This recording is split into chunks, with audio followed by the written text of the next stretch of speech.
It looked like a dog, you know.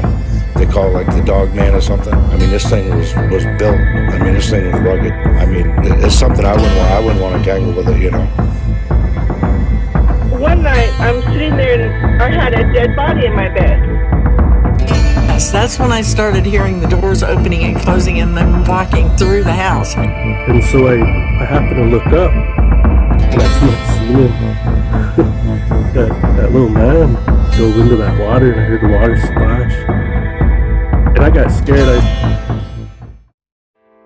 Welcome to Myths, Monsters, and Mullets. I am your host, John Methenkamp. If you have a paranormal encounter you'd like to share, you can email me at mythsandmullets@gmail.com. Follow me on Facebook, Spotify, and YouTube, Myths, Monsters, and Mullets. Don't forget to subscribe, follow, like, share, leave a comment, 5-star review, and that's the best way to grow the show. On tonight's episode, we have Rod from Lodge Tales podcast. Back around Christmas time, Rod came into the live, and little did I know that he would become a staple in my live. He's been in the live 3 times as a guest, and he's in there a lot of times, commenting and giving input during the lives. We also have a one-on-one interview scheduled that'll be coming out shortly. But tonight he talks about the little people, and then on his second time, he talks about Bigfoot. I hope you enjoy the show.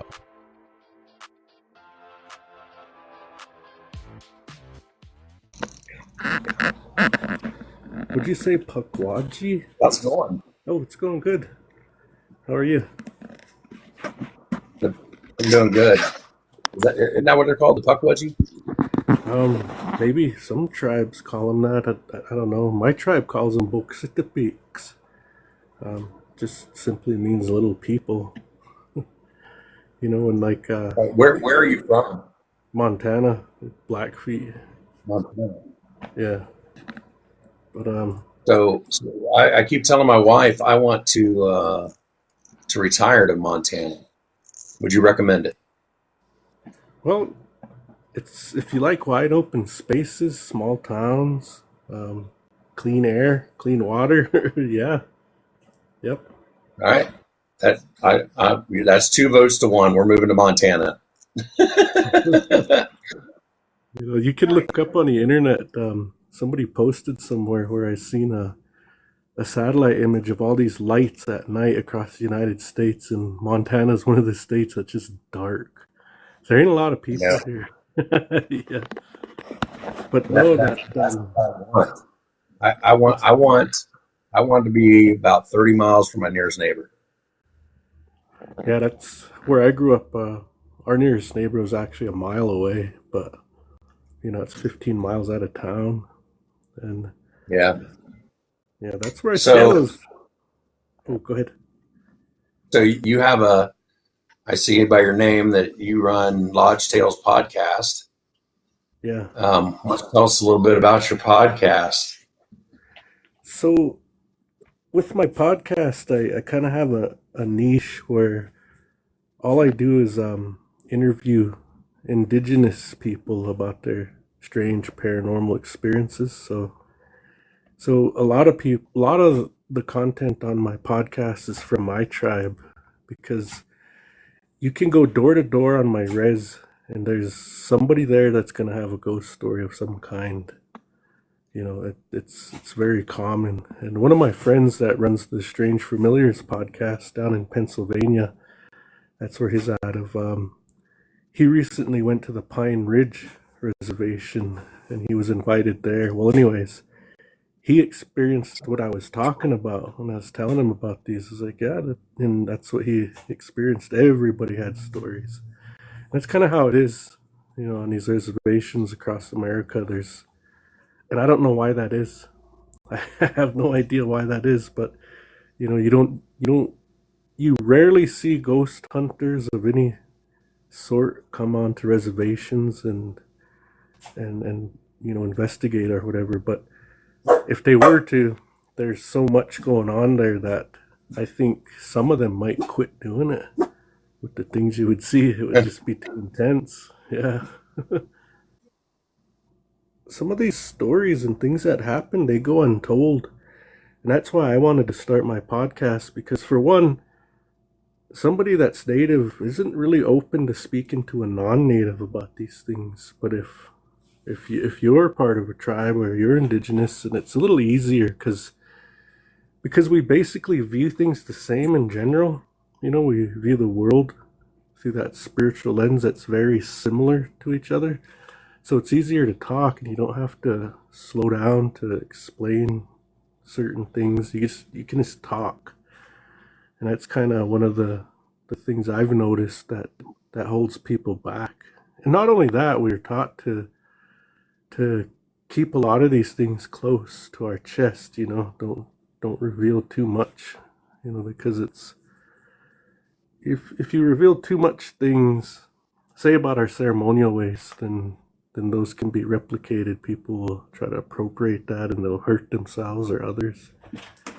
So we don't always share too much. But ghost stories, geez, everybody likes to tell ghost stories. Not all tribes, but there's quite a few of us that do. You know, some tribes are really reserved when it comes to even ghost stories. So yeah, there's that. Right. I'm pretty sure you'd asked about the little people in the chat. I'm pretty sure from the Miami tribe, they're called the Pukwudgie. Yeah, we call them Boksitapeaks. They're Is like in our way. See, that's what you can go. that's for the little people. Yeah, but they're different depending on who you ask. What area, what region, you know, they're different. They look different. But where we're at, they look like shrunken people, like a foot tall. But they're not disproportionate. It's like that old movie, Honey, I Shrunk the Kids. You're this small, but you're all proportionate. You know, but just about a foot tall, and you know, they're spirits. That's what they are. They're spirits. But think of a snapshot of the 1700s, you know, Native American, and that's how they look. They even dress like that too. That's how they look where we're from. But Yeah, that's what they describe here around Peru, Indiana. Is just very small people. Now I've heard other tribes have legends or lore of basically small Bigfoot, but these are actual little people. yeah, they're varying. They vary depending on where you go. But you know, there's even some people that have how can I say this? That have them as helpers, I guess I could say, where they help them in their ceremonies, things like that. They'll come around, you know, but they're really strong. They're really fast. You don't mess with them, you know. You don't bother them. You know, if you see them, you just kind of leave them alone. You don't try to follow them or anything like that. You know, but well, I'll tell you a story when I seen one. So at my uncle's place out in the country there, I was home on leave from the Marine Corps, and I was just hanging out with family. I was just happy to be home, and we ended up going off the reservation to this establishment, but it was owned by somebody from our tribe in the nearest town away. It's like 36 miles away, that town. And so we were all sitting in there, and you know, we were all sipping, you know, drinking and laughing and having a good time, just family in there. And so it just so happened that a lot of my family showed up there that night, and they all wanted to go back to the country up on the res to kind of continue it, you know, a little after party or whatever. So we all went back, and it was at night, and it was really quiet, a really still night. There was no wind, nothing like that. And we went down and we built that fire where we always have picnics down there and stuff. And you know, my uncle had passed, so his big house was just there. It's a 2-story and got a basement. And So it was just sitting there empty. Nobody moved out there yet. And his old house, that little 1 bedroom ranch house, was kind of right behind it in the trees, kind of dilapidated, you know.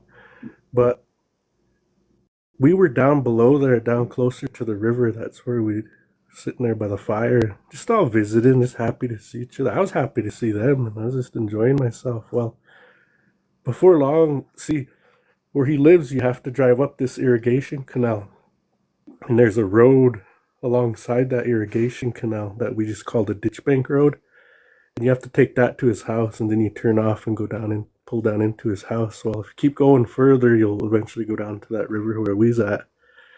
And so as we're sitting there, I could see up the road there was these headlights coming, and my aunt said, "Oh, that must be your cousin so and so. You know, he's probably coming out to sit with us." And well, I seen him pull off. There's a place on that bend where I seen those lights. It's like they pulled off and the lights turned off. And I was watching that area thinking, "Oh, I wonder what he's doing up there." And before long, another set of headlights came up. And as I got closer to that outside light, there's a little corrals and a tack shed close to where you pull off at. And right about there, we could see the light reflecting off. It was tribal police. They must have seen our fire. And so they went to go investigate to make sure it wasn't a bunch of kids, underage minors out there. And they were spotlighting down there and everything. And they just drove by and they came back through.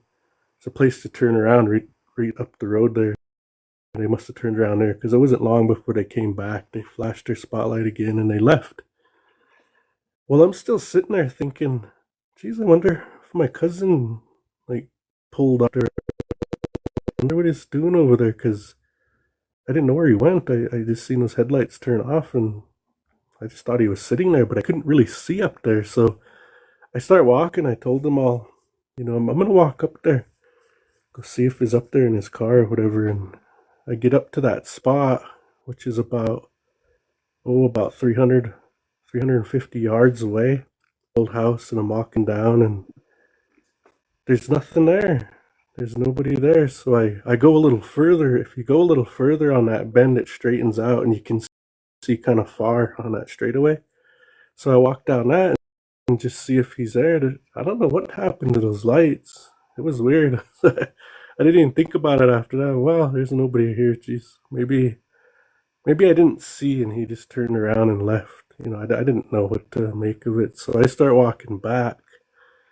Well, right where there's the turnoff to go down into the house, there was this old bridge that they used to drive their trucks across or ride horses across to go up into those coulees and chase their cows and horses out of there and get them back down. Well, anyways, at this point in time, that bridge one side of it was caved in, so they just had these big wooden ties, like telephone poles, just these big wooden logs. That's what held it up, and one side of it was broke, and it was kind of hanging. But you could still cross that bridge. You could still walk on it, just on that one side. So, anyways, I was approaching that, and it would be on my right side. I was approaching that, and I wasn't thinking anything. I was just thinking to myself, "I'm gonna get back down there," and basically spacing out in my own mind as I was walking, looking down at the road. And so I happened to look up, and that's when I seen him. that little man, he was standing on that bridge, and he seen me at the same time. It's like we seen each other at the same time, and I stopped, and he tensed. He kind of tensed, and it was almost like down to a crouch, like you're getting ready to run. That's how he looked. And I stared at him and he stared at me. And I didn't know what to make of it. I mean, I knew they were out there, but I never seen them like that, just right there. I never seen it like that. And what he was wearing, he didn't have a shirt on. He had no shirt on. And he had these leggings on. And I could see little fringes kind of off the side of his leggings. But there was no paint on his leggings. They were just regular old buckskin, and before long, I mean, it was 5 seconds. We kind of just stared at each other, didn't know what to do. And as I'm staring at him, he finally dove in. And when he dove in, I could see he had two braids and they were tied behind his back. They were tied together behind his back, and he dove into that water, and I heard the water splash. And I got scared. I started challenging, who's there? Who is that? Who's there? I don't know why I was doing that, just military. I don't know. But I pick up my pace, and right there I had to make a decision because it was fight or flight, and I was about to run straight to that fire. And if I did, I would have had to run off of that ditch bank road it's like a little cliff basically, because it's that steep. And I would have got hurt. There's a lot of rocks down there, stuff you could trip on, and there's wild roses all through there, so there's thorns all through there. And I almost just said to hell with it and ran, but I kept walking. Instead, I picked up my pace, and I kept walking, and I got closer to that bridge because I was about maybe 15 feet away from it when I seen him, and I got closer to it, and I kind of stopped as I passed it, and I walked up to where the bridge starts. And I looked down into that water because I didn't hear him come up yet. I didn't hear him swimming. I didn't hear nothing. It's like he just dove under and was gone. And so I'm looking and I'm looking. I don't see nothing. And I got too scared to stay there. So I start walking back down. But I was walking really fast. Like I really picked up my pace. I just wouldn't allow myself to run because, man, I would have been scaring myself at that point. And I would have been running for dear life. I just didn't want that anxiety. So I just picked up my pace and kept walking. I look up at that old house and see my uncle had passed, and as I'm looking up there, I just kind of say, Uncle, if that's you guys, don't scare me. I barely get to come home, and I'm just sitting down there. We're not bothering nothing here. That's all I said, and I walk back down to that fire, and I start telling everybody. My sister was there, my dad, and some cousins, and one of my uncles and his wife, and I start telling them what I saw, and they didn't want to hear it. They it must have been kind of killing the vibe. They didn't want to hear it, so they start, well, maybe it was an otter. I said, I know what otters look like. It wasn't an otter. It's a little man, a little Indian. And said, and one of my cousins had passed away too, and they said his name. Well, maybe it was him. That's where he liked to swim. I said, I wasn't my cousin. I'm telling you guys, it was a little person that was up there. And they kept saying stuff like that, so I just got quiet, and because I didn't want to keep pushing it and get them scared or whatever. So I just got quiet and let them keep visiting. But I wouldn't sit with my back to that house or to that bridge that's right by there. So I faced it and I was just watching, and it wasn't even long before right above the house this light appeared, about the size of a beach ball. And it was a ghost light. And if you guys have never, I don't know, you guys might know what those are, but they're a light that doesn't cast any light. Like you couldn't use it as a torch and walk into a dark cave, say. They're just self-contained. They're the oddest thing if you ever see one, because they're spirits. And that's what I seen above the house, and I pointed to all of them and I said, see, look above that house. I'm telling you guys, I saw something up there. Watch that. And we were all looking at it. We all got quiet. And all you could hear is like the fire crackling. It was just quiet, dead quiet out there. And we all sat there and we watched it. And it wasn't even long. It started swirling, like turning, like rotating in place. Like imagine water going down a drain. That's how it looked. And it just got smaller, size of a baseball, golf ball. Then it just blinked out of existence. And anyways, that area, that valley, there's all kinds of spirits like that there. Those little people are in that area too. There's other spirits too that are like giant owls. They're like 6 feet tall. There's the smaller ones, that speak. It's eerie but they're spirits. Those animals, they're spirits. So there's a lot that's happened at his ranch alone. And that Imoyitapi's in that area too. Bigfoot is in that area too. So there's a lot going on there. People have even seen UFOs in it. Just down from there, somebody's seen one where they could actually see inside those little portholes or whatever they had, and they seen these little beings in there, but they could only see it with a scope. That's how they were looking at it. So there's a lot going on in that spot. But in that house, when they finally moved back in, my cousin, one of his youngest daughter who inherited the place, when she finally moved back in, there was this little person in there that he was really no good. He would raise hell with those guys, and her daughters would be downstairs playing, dolls and stuff. And one day she heard one of her daughters screaming, so she goes running down and hear that little one's pulling that girl under the bed. Had to grab her and jerk her out of there because that little guy was raising hell with those kids, pulling them and stuff. So another time she was telling me she was laying on that couch that goes upstairs as the living room. So you open the front door, there's stairs down and there's stairs up. And so she goes up. As you go up the stairs, she had a couch kind of right there straight ahead of you, and that's her living room. And she's just laying there watching TV. Well, she keeps seeing that man peek up those stairs at her, from the bottom stairs peeking up. She could see his head. She would go to look and he would duck down. And he just kept doing that. She started getting annoyed. And so he did it again, and she reached down and grabbed her shoe and she threw it. She threw it at those stairs and it went down. It's about as soon as that shoe disappeared, it didn't even land. It just come flying back up and landed right where she picked it up again. He was really no good. Yeah, he'd always raise hell with people out there. But yeah, these are real. They are a thing. They're around. But in my tribe, traditionally, the relationship that we had with them is we only farmed one thing, and it was tobacco. And those tobacco societies had a relationship with them where they would do their ceremony, then they would hand off the care of those plants to those little people, and they would cultivate it all year. So by the time you come back the next year to that same area to harvest, they'd all be lush. Really, really powerful, strong tobacco would be growing there. And that was the relationship they had with them. But up until this day, there are people that still make them like little pipes, little tiny buckskin outfits, and offer them to them.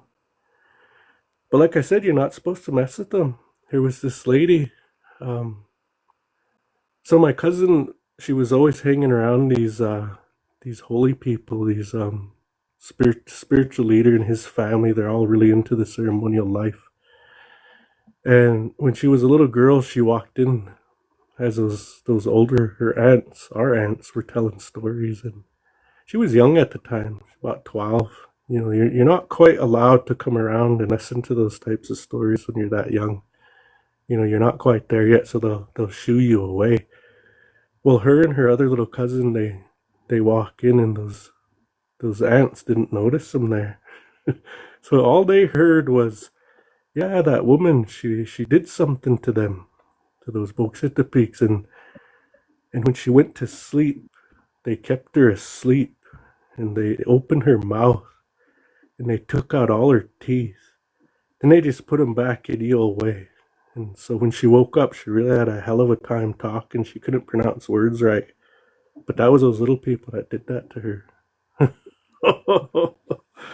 I mean, yeah. They took her teeth out. Yeah. They took her teeth out and just started back in random places. Yeah, like you have a molar in the front tooth and a molar, just really, yeah, just messed up her teeth. It's insane, right? When you hear stuff like this. Yeah, that's why I have the podcast, because these stories never get told. If you guys want to hear that story, you can listen to the episode titled Taryn Williamson. She's the one that told me that story.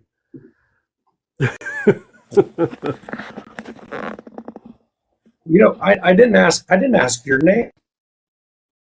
My English name is Rod, and my Indian name is Xistaki Otokan. That's my Blackfeet. I'm not going to try to spell that. Yeah, my name's Rod. We'll go with Rod. Yeah.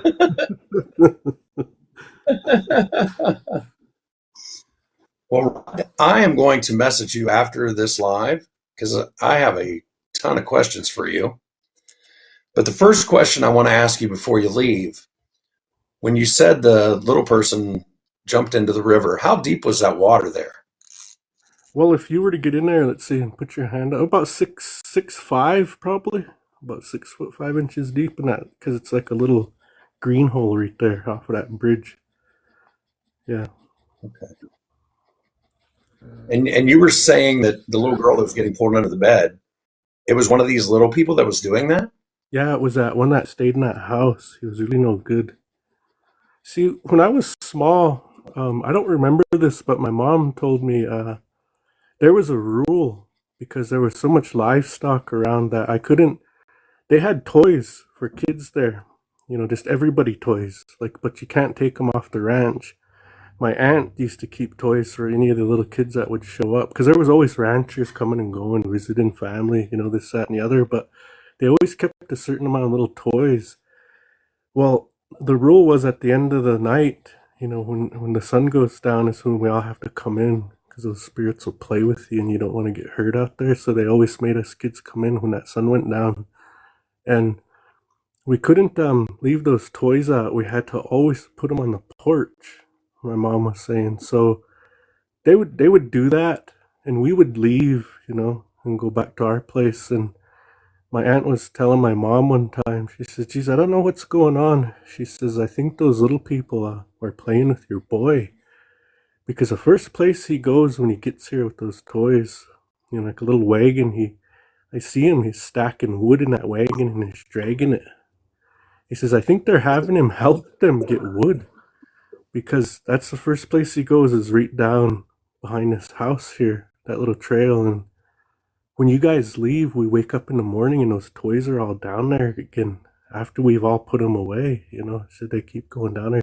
So I think they're playing with your boy. I think they're making him help them get wood because when my dad and them were down, not too far from there's some old driftwood piles and they were getting wood.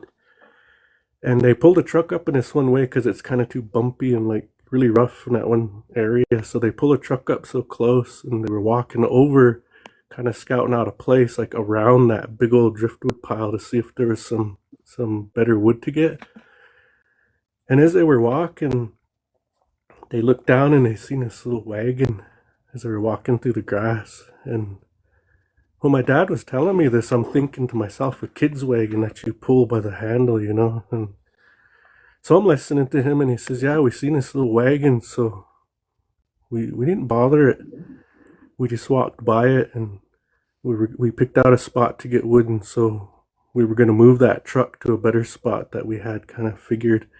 So we had to pass back through there and that wagon was gone. He said, we didn't think nothing, we realized it was those little people. And so we just left. And I said, well, what kind of wagon? What do you mean? Like a kid's wagon? He says, no, like an old wagon. Like we could even see the rivets in it. Like it was an old wagon, he said from like the 1800s, an old wagon. And I said, well, what do you think they were doing there? He says, I think they were getting wood.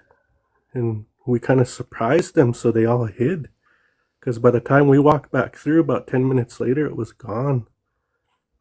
Yeah, so that's what my aunt said. She thought I was playing with them when I was small, but I don't remember it.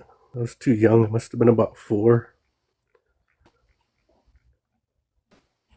So do you ever think that you've seen the movie The Wizard of Oz, right? Yeah. Mm-hmm.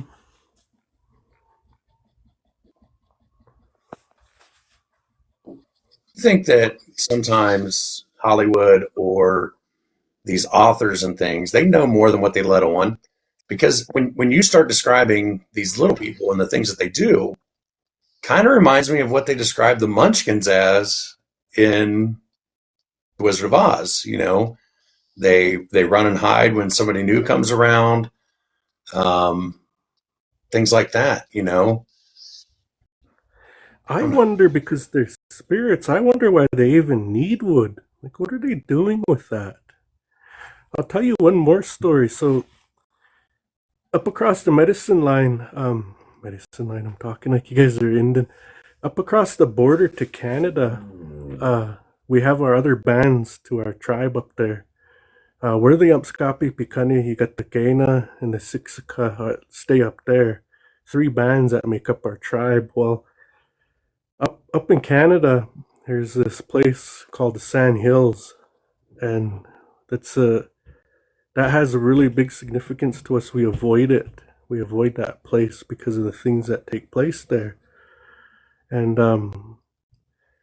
one time there were some people that were exploring for oil, and the rule is if you're coming onto that native land, you have to hire a certain percentage of the local population. So they were looking for oil workers because they were exploring in this spot. There was a lease available there, and they were exploring, and it just happened to be in the Sand Hills.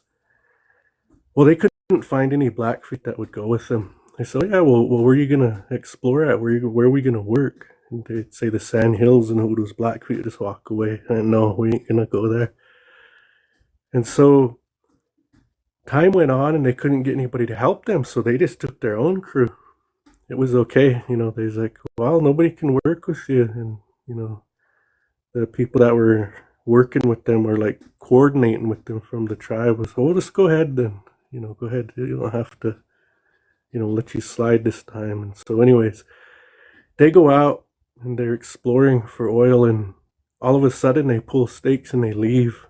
They don't want to come back. They don't want to use that lease. And when they're explaining what they saw, they had an elder come in and listen to them talk. And what they described to that elder was they seen a whole encampment of little people, and they were holding a ceremony we call the Okon. In English, it means Sundance. They were holding that really high ceremony out there. And that's like our highest ceremony, and they were having a Sundance, and all of these non-natives seen it, and it scared the hell out of them. They couldn't, because things like that will distort your reality. You're not, some things you ain't supposed to see, especially when you're not from the tribes. Like, see some of those things, it'll really raise hell with you. Sometimes it can make you go crazy, And so what you're describing, have you ever heard of the Moon-Eyed people? I've heard that term from the Indians over east, right? Yes. But I don't really know what they are. Because it kind of sounds, and this is happening at night. That Sundance that they seen was during the daytime. Oh, Because at night it kind of calms down, but during the day is when everything's going on, because it's to honor the sun, and that's why they have that. it wouldn't be the same as the Moon-Eyed people, because the Moon-Eyed people can only go out at night because the sun hurts their eyes. So it can't be the same kind of spirit. No. About a week later, Rod came back into the live with more stories for us. He has tales of a gargoyle-like creature and Bigfoot. Hope you enjoy round 2. Rod, how you doing tonight, buddy? I'm doing well. How are you? I'm doing all right. Let me turn this up so I can hear you. Yeah. How's things out in Montana? Well, they're all right. Yeah, we're about to go on a little trip here for New Year's. Yeah. Yeah. We'll visit some family and stuff. But I was looking at the comment, and Power was talking about this. They say Mothman looks like a bat werewolf like features or something. I can see that. I can see where people would say that. It really reminds me. Oh, hey, you used to live in Billings, not too far from where I'm at. But anyways, so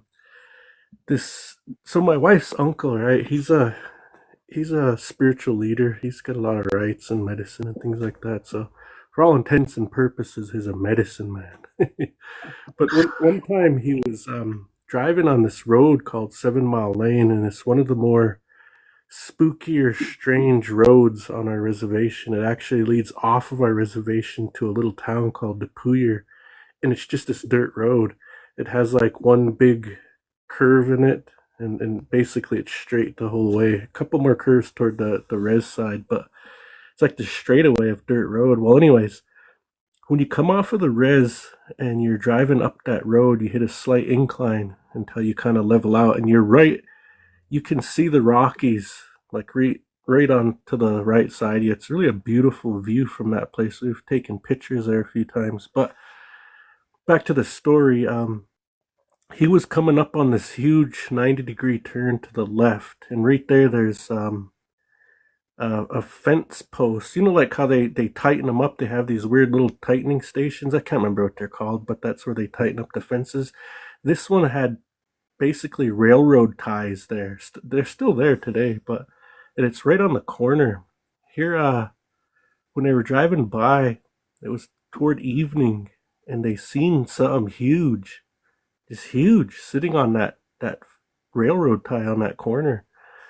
And as they slowed down and they looked, it it's gonna sound crazy, but what they seen, and there was multiple people there, was this man sitting like a gargoyle, and he had wings that looked like bat wings, like covered up around him. He peeked his head up and looked at them, like he moved his head up because his head was down, but he picked his head up over his wings and looked at them, and he calls it a Batman. He didn't know what else to call it. You know, if you know anything about natives, we're really literal. As you see something is what you call it as you see it. And so that's what he called that, was a Batman. But that reminded me of what this guy was, mentioning. The Mothman, I guess, appears to look like. Um, in my podcast too,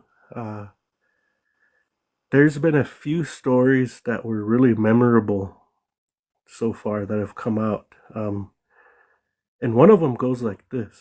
So here's this tribal police officer. His brother is married outside of the tribe. He's married to one of the show bands, the Shoshone Bannock down in Idaho. Fort Hall, Idaho is their reservation. Well, he moved there with her, and he lives on that reservation with her. And her uncle is a guy that runs sweats. He's another spiritual leader.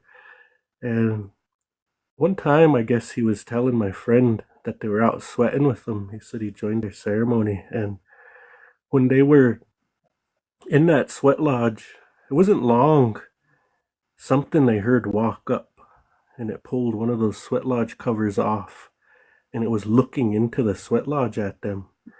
And he said, it looked really weird. He says, the only way I can describe it is this caveman look. He said, just really a ugly thing, humanoid thing, man, whatever it was. He said, and then it started telling people things, saying, this don't work. Look at you guys. Look how foolish you look. None of this even matters. Why do you even do this? And everybody was scared because they realized it was a bad spirit of some kind. And, that's what they were thinking. So they were scared. And for it to be able to come in there and pull a lodge cover off, that thing's really bad, because those bad things can't come around those. And for it to be able to do that was really powerful. So that's why they were scared. They realized the gravity of the situation they were sitting in. And so the leader of that sweat, he puts his head down and he starts praying, and he starts, offering tobacco and doing these things. All of a sudden they hear this sound like dook, dook, dook, just these enormous footsteps coming toward that lodge. And that thing is still looking in there.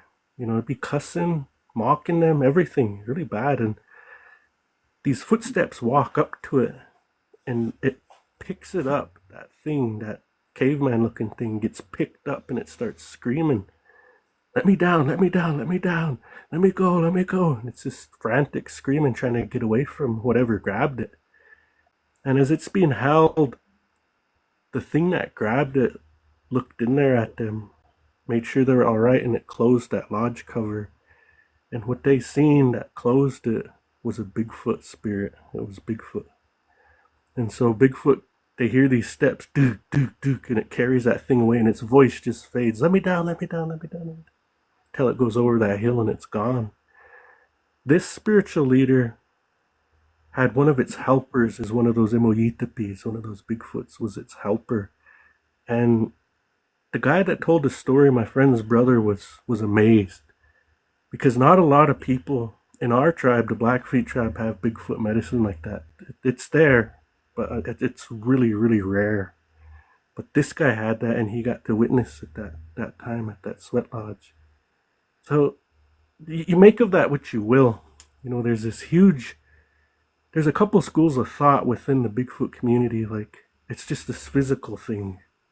And then there's another camp where it says, oh, it's a spiritual thing. There's also, I'd offer a third camp where they says there's both. I'm in the third camp. I think they're both physical and spirit. So we don't know, you know, as Wes Skirmer says on Sasquatch Chronicles, until we have one in our garage that we can study, we're never going to really know. Right. Right. And if I had one in my garage, I think Wes would be about the first person I'd want to call. Oh, for sure. Because he has Go ahead. he has connections. I think he would know who to contact to make sure this thing didn't disappear in a black helicopter or something. But again, he's pretty adamant, man. He wants to bring his pew pew. He's adamant about it because of his experience, right? Him and his brother had. It's like, oh, geez, I don't blame you, but I'd probably have to hold him off. Like, let me take your. You need to check your pew pew at the door when you go in. Right. Did you Midwest Music Medium commented down below? Did you see the report about the two guys from Oregon? Yeah, they passed the exposure, huh? Yeah, but they were out searching for Sasquatch, and I looked it up where they found the guys. It was only from Portland. I don't know where in Portland they lived, but from downtown Portland, it was only like 65 miles. So probably an hour and a half drive. So, I mean, it could have been a day trip that they were taking out there, but if this is just my opinion, I don't have all the facts. It's just, you know, what goes through my mind. If these guys were, we'll call them city slickers, you know, didn't spend a lot of time in the woods, you know, maybe they thought they could just go out there for a little bit unprepared, and maybe they did get lost. Or maybe they were prepared. They went out there and because we haven't heard whether they were experienced or not. But if they were experienced and they went out there prepared, which if you're going out into the forest like that, especially in wintertime, and you know that's not farmland out there. That's some pretty rugged terrain. You plan to be out there overnight, no matter what. So if they did prepare and they did have their stuff to stay out overnight, something had to have drawn them away from their supplies. So was it Sasquatch? I don't know. But it's pretty interesting. I'd like to hear more about the guys to find out, you know, were they experienced or were they just, hey, I got a new camera for Christmas. Let's run out to the woods and see if we can find Sasquatch. Yeah, see the traditional natives, the ones that I know, anyways, that are really involved with the old ways, you know, our old spiritual ways and ceremonies. Those of us that are involved with that, we have this different outlook on them. You know, like for one, any elder will always tell you if you see one, go the other way, leave them alone. They don't, you know, you shouldn't bother them. That's not why they're here. They're not to entertain you. They're not anything like that. You respect them and you go the opposite direction, you know, leave them alone is what the elders will tell you. Then you got the ones that ain't really traditional, and they're the ones prone to go out and try to find these things. And see, in our language, it translates a couple different ways when you say, well, of course, hairy man is one of them, but the other one is nowhere people. You know, like that's one translation, an old translation. Another really old one is basically a phrase, don't know where they come from, is another way it translates to those, because they predate us. They've been here longer than us. Now, Right. in or our oral history, according to that, I draw my own conclusions and suspicions about what they are. But again, if they're a physical thing, which I think some of them are, there's also going to be a spirit attached to that. Because just like us, we all have spirits, but we're physical too. Same with them. And when I've kicked this can around a lot with a lot of my friends in the ceremonial circles and stuff, and we've all kind of come to the conclusion that they have medicine too, like how our spiritual leaders do.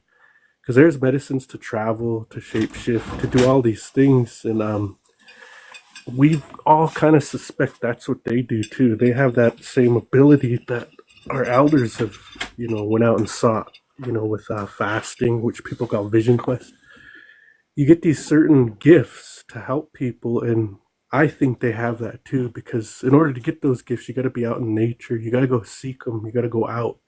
Someone has to put you out, and you got to fast, or they just come to you somehow. But it's usually out. And where are they? They're constantly out there in all of this life force. They're surrounded by it. All the trees, the rivers, the rocks. They're constantly. That's their element. So we've based off of those. We kind of think, yeah, they must have that, because according to all of our old stories, there have been people here's a guy named Suncalf. He was able to elude the Royal Mounted Canadian Police, I think you say it, by going invisible, by walking away from them. They'd come over a hill as they seen him going over it. They're just going to catch him on their horses, and his walking. They're just getting over the hill and expect to catch him. They look all the way across the valley, and he's just walking over the next hill. That's the type of medicine that I'm talking about. That really powerful old type stuff. And we think they have these same abilities. I wouldn't say they're abilities, because I don't mean to get too religious or whatever on you, but all these gifts ultimately come from Natusi, the creator, the great spirit. They all come through him. So there's different restrictions on how they use them. And so that's why I think you never hear of people that I know of, them things using medicine on people, because that's not how it's supposed to be used. And I mean, if they were to do that, you would have SW. I'll say it once, but I won't say it no more. You'll have a skinwalker Bigfoot. Can you imagine the horror of that? Yeah. Nightmare fuel. Let me ask you this. You hear people talking about the infrasound and getting zapped. Wouldn't that be along the same lines, though? It could be, but it would be more of a. When I think about it like this, right? I think about it as they have different medicines to protect themselves, not necessarily cause you to, say, fall in love with them, or cause you to have like some sort of a curse on you or something like that, I guess.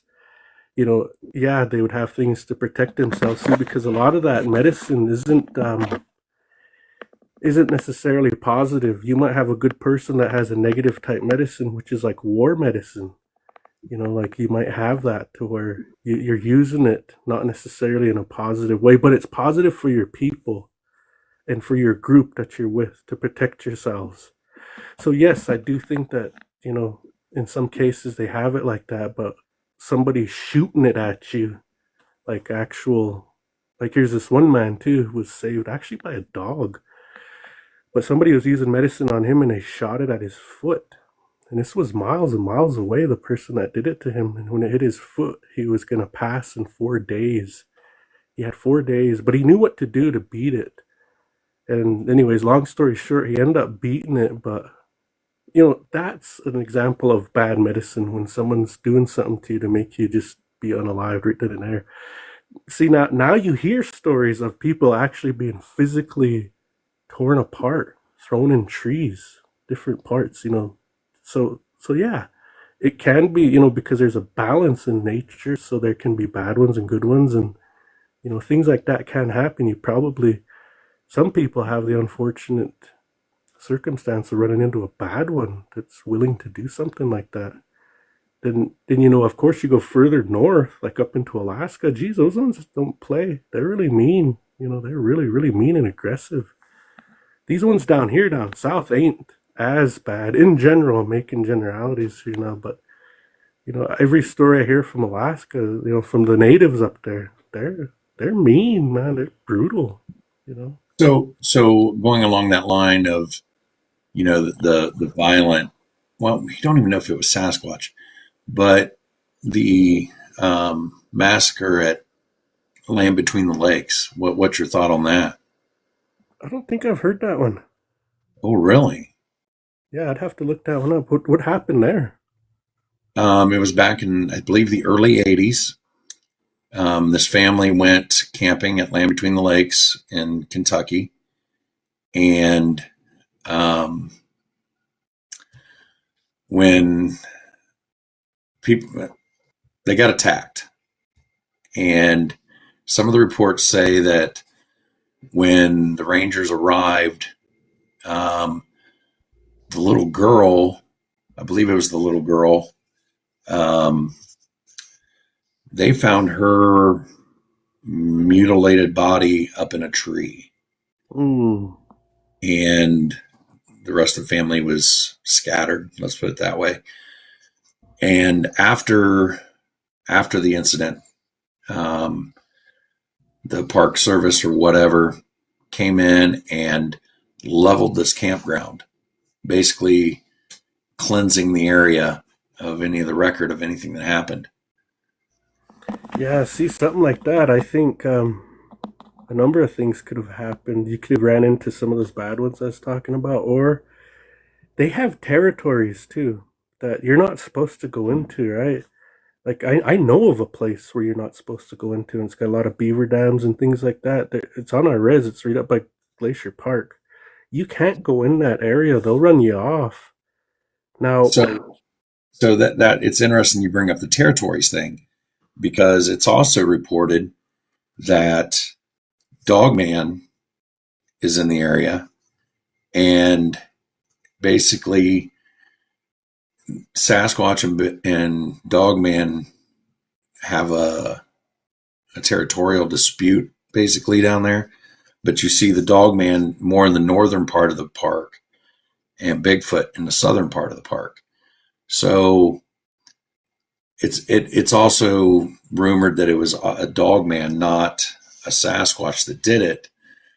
But nobody's ever going to know, I don't think. right? Yeah, that's pretty interesting about that stuff. I mean, Yeah. thinking Look about into it. It was Land Between the Lakes. I think if you just look up Land Between the Lakes massacre, you'll probably find it. well, another interesting one was the siege at Honabia. That one was crazy. And when Wes and them finally get to the bottom of that, I don't know if you caught the one episode with them, but they're talking about, well, what happened after this siege at Honabia? Have you been in contact with these guys? And he said yes. And he starts telling that story of the woman in white Yeah. and how it possessed them and caused them to do things. I mean, that could be some of the things going on. See, that's what I'm saying. Like, when I think of them, I think of us. Like, when I'm trying to, just kick the can around about something, trying to figure something out, spitball, and I'll think, well, how are we? We can be possessed, so why can't, all these things kind of make sense to me when I think about it as us. Because all of us people, I mean, us natives, you'll never really hear anybody say, "Oh, it's an animal." We all say it's a person, like a type of people. We'll never describe it as this monster or any. So recently, as a Strange Familiars podcast went up, Timothy Renner, he got invited up to Pine Ridge. It's really interesting because they shared a whole bunch of stories, but that's the one thing I really picked up on is they never describe it like that, and it's always this man. He was a huge man, and he was hairy. It was a man. That's how they always. And my wife's encounter when actually got chased by one, it paced her, and it was small, like a small one. She says, I said, well, when you looked at its face, when you seen it in that tree before it jumped down, how did it look? And she said, kind of like an apish. She says, but it was more human. Like it was like a human. She said, I can't say it was an ape. It looked more human. Then it jumped out that tree, barely even made any noise. That's what made me run. She was picking peppermint and sweetgrass. There was this little slough where she was kind of out in the country, about 15 miles out of Browning, and once it landed, she got scared and ran. She says it didn't even hardly make noise, but as it was standing in that tree, it was rocking the whole tree. Yeah, I'm talking a big cottonwood tree, and it was up in the upper branches, the ones that are sturdy enough for it to stand on, not up too high, but still right there, about 30 feet up. And it's holding the branch above its head while standing on one, and just like making this weird body motion that's rocking the whole tree. And that's what she saw. How big was this thing when it jumped out of the tree? How tall? She said it was only about 5 feet tall, 5.5 feet tall. It wasn't very big at all, she said, but it was built like a tank. It was thick. It was like very, very strong looking, muscly. And So that's maybe I don't know what it is. Do they have small ones, or was it the kid? I don't know, juvenile or something. I have no idea. But when she took off running, let me back up a little bit. When it was looking at her, when she noticed it, because she heard rustling leaves, and she started looking around, it was quiet, and then she couldn't. Then she finally looked up, and she seen it looking at her, and it stopped when she looked at it, and it kind of tilted its head sideways, similar to how a dog does when they're curious. Tilted its head sideways and was pondering. It was like that's all the thing she could say is like wondering, should I or not? Like she said, that's the first time in my life I ever felt like prey. It just scared me, so I just ran. Once it jumped, I just ran. And I could hear it in the brush beside me because there's a dirt road that leads down to this spot and then back up to the houses. And it's down on a floodplain. The houses are up off the floodplain, and you have to, kind of go down in that bottom part until you get up to this little area where the road leads up, and you can go that way. Well, anyways, as she gets up there, the dogs are already going nuts. Like as she's running up the little hill after she runs about 200 yards, and she's finally up to that little spot, and that thing is in the brush, following her, right beside her though. And she hears the dogs as she gets to the top, and they're just going nuts, and finally they take off, which is odd because normally they're afraid of things like that, but they chased something far. Like there's these two clearings, and she was just past that second clearing. They chased all the way to that second clearing and stopped and came back to the house, and they wouldn't go back down there after that. But when she got home, they were my uncle. See, I wasn't there with her.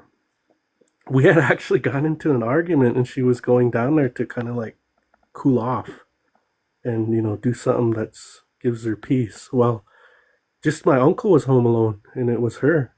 His family was gone, and they stayed in a house. We stayed in my grandpa's old house, and he had a trailer right next to it. And anyways, she goes up there and says, "Oh yeah, I wonder why those dogs are barking." And she wouldn't tell him. She's like, "I don't know. I don't know."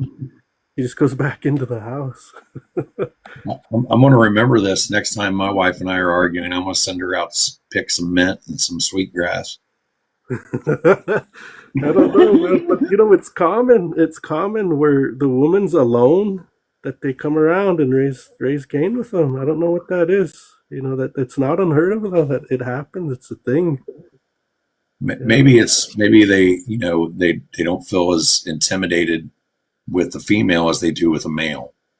Yeah, something like that. I'm not sure, but that whole valley has sign in it. There's a lot of stuff that's happened there. The things I've seen alone and experienced are kind of crazy without actually seeing something like my wife did. One time, about a mile and a half down from here toward this bridge, there's a highway that goes over that river. And my dad, I picked him up from town, and I come out and I say, "Hey, we're going to go fishing at those cliffs down by the bridge." And I come, he said, "Yeah." He says, "Me, well, he's called her his wife, but they weren't really married." Anyways, they come with us, me and my wife and my dad and his wife. And so I'm getting the grasshoppers on, catching more right there so I could stand on those cliffs for a while. And he says, well, I'm going to walk this way. And he points, would be upriver. I'm going to go up this way. And there's like this little trail that leads down. He says, we're just going to go over there and soak our feet. And all right. So they go across that shallow part. And in the middle of the river, there was a log. So they sit down on that log. And he said, man, I just got my boots off. He says, just putting them on the side and of me where I was sitting. And I looked up and he says, oh, is this quiet? And I was wondering why it's quiet. So I looked up and I seen one. I said, what did you see, Dad? He said, I seen Bigfoot. And I said, no, really? He said, yeah. He said, as I said, well, what did it look like? He said, well, it was big. It was massive. He says, it must have been about, I don't know, 10 feet tall. He says, it was all black. And it was just standing still against that cliff wall, like a little overhang. It was standing in air, but its feet were in the water, and it was just still next to the cliff wall. Like its arms were even spread out wide, like it was holding up the wall. I said, did it move? He said, yeah, it did. I said, well, wait, like how? He said, its eyes. Like once I showed Carol, she looked up there, seen it, and we just start getting our stuff ready. But when we walked out, I could see its eyes. Its eyes never left me. It just kept looking at us. And I get her back to that side. I come up and here you are. I'm telling you the story. It just happened. I was putting on another grasshopper right by the car. I didn't even know it. And so he got a good look at the face then. Yeah, he seen it. That's what I was asking him. Like, what did it look like? He says, it's like a man, like a person. It's big. But they're in that valley. Like where I grew up at, they're in that valley too, because I remember one time, geez, it must have been about 5-6 years before that. I was home from, I think, boarding school. I went to boarding school in Oregon, an Indian school called Chamao Indian School, and then you get to go home on like holidays and stuff. Well, anyways, I was back and he said, hey, come down the bottom with me. That second clearing I'm talking about is what we call our bottom, like our side of it, because the other parts are neighbors. And he said, come down here, we'll build a fire and we'll sit around. And so we did, it's just him and I, just, visiting and whatever. And he turned on his headlights. He says, hey, come here, I want to show you something. And with those headlights shining into the brush at night, those cottonwood trees, he walked in there so far and he said, look.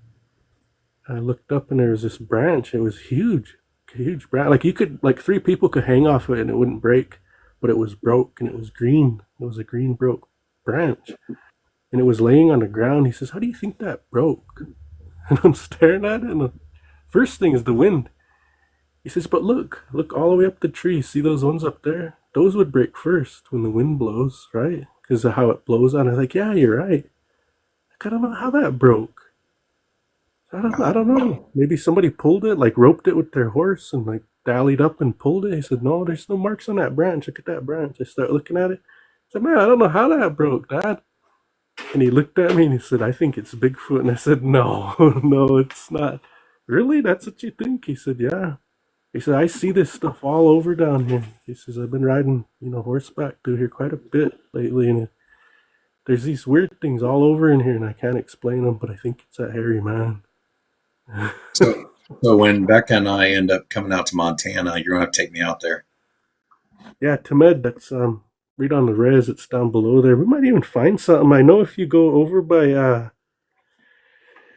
Green Lake, by let's see, like Heart Butte Mountain, Pete Eagle's place. If you bounce over those hills, it's kind of like this windswept foothills, like you're right there, like maybe 2-3 miles from the mountains. So you're like right next to the mountains, and there's a lot of wind through that area. So the trees are, there's a lot of quaking aspen through there and small little trees and whatnot. But within those, because there's a lot of rolling hills in there too, within those you'll find so many structures. They're just everywhere. And it's weird because you walk through there and you're just hunting for deer or whatever, and you don't even notice, like you don't even think about it because it just looks like random brush piles. But nah, if you stop and you look, you'll see that those are made. You don't know how the hell they're made. How does the wind do this? You're thinking to yourself. You just gotta stop and look and they're there. But most of the time you don't. Like I only noticed them, geez. Probably So about the I was having a conversation with Matthew from Drunken Cryptids yesterday, and we were talking about structures. Um, we kind of both feel that they're more of like a hunting blind. What are your thoughts on those? I think the same because you know what they heck they're really eerily familiar to a what we call a war lodge. They look like war lodges. That's what they look like to me. Like when I'm looking at them, like because sometimes we still have to build those. Usually just during ceremonies, like we'll build one. But I'll look at them and I'm like, man, because they got well the ones where we're at, they have like ribs on them, you know, with trees and branches. But the top part will be like a tree, kind of just folded down and then there's branches up. They look like a war lodge, but they're hard to see really, you know, because I don't know. And sometimes like there's weird trees with other trees woven through it that make these odd shapes too. I seen one of those where we got stuck. We were looking for trees to throw under that ice in the tire, and that's when I started looking at one. I'm like, hey, look at this, you guys. We're all staring at it, like, what the hell? And I had pictures of it, but I lost them somewhere on an old phone. But like, yeah, just weird things you can't really explain, like markers. I have no idea. I've always thought it was just their territory. Like, hey, man, we're here.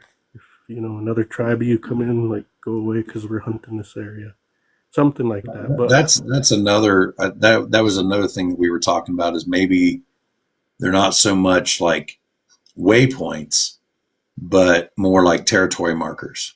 yeah, like boundaries or something. That's what I Right. think too. You know, we'll never know, but that's really what I think. Because that Oh, area, when I come out there, you and I are going to find out what they are. yeah, I don't know if I want to look for one, but I'll show you these signs. I'm not gonna go and poke one. You know, I'll let No. them be. I'm not gonna let the. You know, they might make you their cave bitch. Better be careful. Not again. You'd be wearing the apron, sitting by their little stone stove. Oh, I definitely need to set up a time for you so we can sit down and have a one-on-one conversation and throw some ideas off of each other. But I did have one question, and we're Mhm. going to go way back to when you were talking about Batman. Yeah. Did he describe the eyes? No, no, I didn't ever catch that part to it. No, I didn't. But yeah, I guess it looked like a gargoyle that's sitting there with wings wrapped around it. That road's got a lot of stuff on it. That we could do a whole podcast just on that road alone, all the stories that have come from that. Yeah. You know, it's pretty interesting. But anyways, there are some things if you ever did come up. There's one place I always wanted to look at where I never really found it because people are scared of it. It's called Hole in the Wall, and it's basically just this hole. What's in the ground, but there's like a hill right behind it, and they got it covered because they don't want cattle to fall in there. But there's some pretty old creepy stories about that place, and I was always looking for someone to ride with me out there and we'll go look at it, see what's in there. I guess when you throw a rock, the rocks keep going; they don't end. So I don't know. It's really an interesting place. I'd like to go look further into. Maybe I don't know. I'll know when I get there if I should bother it or not. But you know, it's on my wife and them's land, their family land. So we'd be all right looking at it. It's just creepy. Are we riding horses out there? Or are we riding vehicles No, out there? we'll go out there in a truck or something. Okay. You know, I mean, we I haven't been on a horse in years, but I do kind of miss riding. yeah. If we went out there in a truck, I mean, on horseback, God, that'd probably be an all day ride because it's far from the ranch. You know, it's really far. It's actually a place called Blacktail. It's pretty far. It's like about, geez, I don't know. I don't know. I'm It's a cool ride though. gonna spend the night. Yeah. Yeah. Spend a night right by a hole in the wall. Jeez. I don't know what the hell would come out of there. Well, Rod, I really like when you come in because you have some amazing stories. Um, but yeah, so everybody follow Rod. Why don't you tell everybody where they can find your podcast? The podcast is everywhere you get your podcasts.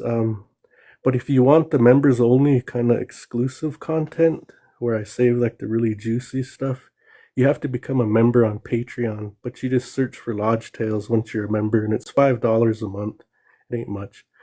And so you'll be able to catch up on all the members only episodes right now. I just released the 59th episode, so there's quite a bit of content in there. And these last 2 episodes I released for members were each 2.5 hours long. So there's a lot in there. Yeah, there's a lot. Every podcast is at least an hour long, so there's a lot, and we cover everything from the star people to the little people, elementals, which we call Suita peaks or Okita peaks, even thunder beings, the water people, the water spirits, thunder beings. There's stories of rock people in there. There's a lot. So if you guys are interested in that kind of thing, that's where you would find it, and that's how you would, like I said, if you want more, you can become a member and get a bonus episode every month. So it's kind of what I do. It's just a hobby, but yeah, it's fun. Right. I mean, that's what I'm doing too. This is just a hobby for me, but hearing stories like this, I mean, this is the reason that I like doing these lives, is because I run into people like you that I'm probably not going to find any. I mean, because there's a ton of podcasts out there, and trying to find that one that you want to hear sometimes is hard. But when I do these lives, I run into people like you. It's like nice, because now I've got something else I can listen to. Yeah. Well, I mean, I'm self-taught, and of course I had a learning curve in the beginning in my audio I couldn't figure out. I finally got it dialed in, but I'll forewarn you, those beginning episodes are kind of rough, some of them. But yeah, I get it. I'm in the middle of that learning curve right now. I just started doing this 2 months ago, and I'm in the process of upgrading my audio at the moment. So yeah, I get it. That the audio can be the biggest thing right at the beginning. Yeah, well, anytime you want to chat, just send me a message. We'll do it. And that's it for tonight. If you have a paranormal encounter you'd like to share, you can contact me at mythsandmullets@gmail.com. You can find me on YouTube and Spotify, Facebook. You can even send me a message there if you want. Again, I'd like to thank Rod from Lodge Tales for coming in. Check out the links in the description. And be looking out for part 2 coming soon. Good night, everybody.